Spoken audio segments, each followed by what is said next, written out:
Erizoba orukukura Radio West yabgana bamwe mu bakuru okurgomba itongore bitari umwe na mwe kandi yashobora enshonga yo kutebenkanisa Ekinihiiro eki ngo nibenda kugaruruza abantu babo. Ekinihiiro Rujaburantongo nebero 30 kandi umwanya tuje kwatiraguza kaceka ekibure eki ntujeta embaga y'umwaka obwe Radio West kujaguza emyaka 23 omukihiriro ekesirwe Ekinihiiro Rujaburantongo.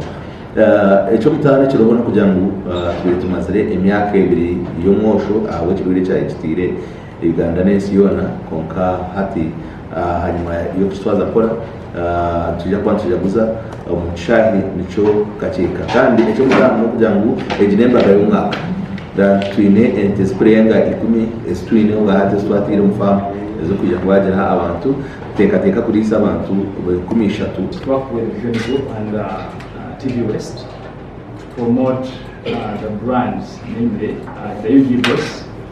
As a symbol of motives, we are partnering with you, Vision Group and Radio West.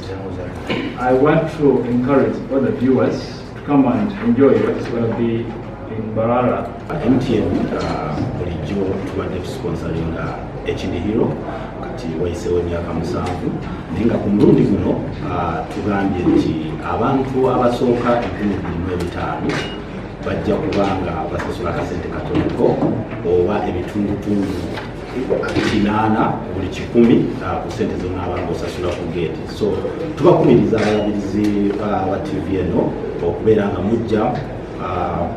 mujja musawa nga tezinagenda nyoba mujja mangu wotamanyi bonna tugenda kubana buwa awo mukacheka stadium sawe mwezi okumacha nga tuyingira paka jetukoyera mwebali nnyo mwebali ddala nga Pepsi tukujoininga Radio West ninga Vision Group n'umuhanda gumwe kugira ngo tuhereze tugarurira abantu bakasoma bitu abatwana batufagira so nijo kugira ngo twamwije mwena tujaguze hamwe.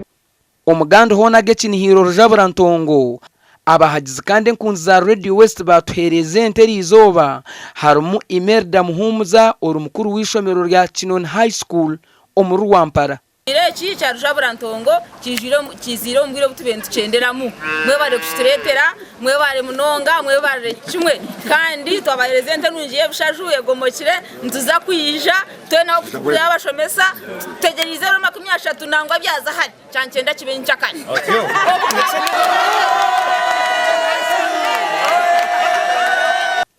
Ondize nkunzi ya Radio West ni lake Julius Orsini ya physical planner wa Mbarara District Local Government kandi yatuhente kandi yayongera yayeta abantu bono kwijo mu bwinji Ekinihiiro Rujaburantongo. Ekinihiiro Rujaburantongo ekirebero 30 byo kwa musanzu umwaka 2022 naco mukuhereza ente kwenda ngo buryo mwene bero 30 areke ngo yasaburentongo nabwo eco ni nyita abantu bona bakazo abayibanda abakamwenje abanyambara especially to kabanyakazo munonga tukunda TV West na Radio West kandi tujurukeza munonga.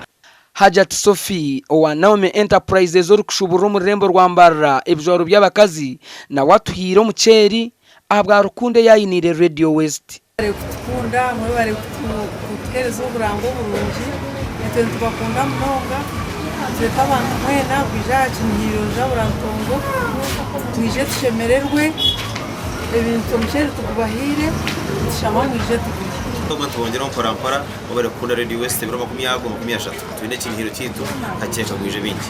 Radio West eriyo neza kwesimiro kusemyaka 23 mu bihereza ebiro 30 byo kwezi kwa mushanju kandi okutahamu no mutwaro gumwe gonka omucishayi kaceka gasha kwa Jime Muhumuza na Susan Charles Sima.